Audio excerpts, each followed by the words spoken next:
দরকার ছিল মাত্র 9 রান তামিম ইকবালকে ছাড়িয়ে বাংলাদেশের জার্সিতে আন্তর্জাতিক ক্রিকেটের সর্বোচ্চ রানের মালিক হতে খুব একটা অপেক্ষা ছিল না মুশফিকুর রহিমের।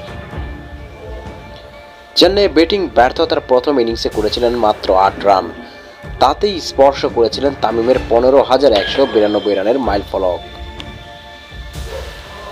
দ্বিতীয় ইনিংসে 1 রান করতে দেশের হয়ে সবচেয়ে বেশি রানের মালিক হয়ে গেলেন অভিজ্ঞ এই ব্যাটার।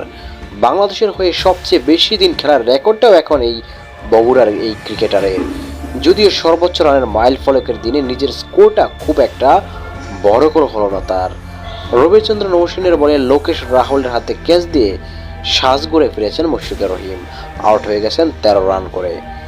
এখন পর্যন্ত দেশের হয়ে 91 টেস্টে করেছেন 5,913 রান, 271 ওয়ানডে ম্যাচ খেলেই করেছেন 7,792 রান, আর টি-20 থেকে অবসরের আগে 102 ম্যাচে করেছিলেন 1,500 রান।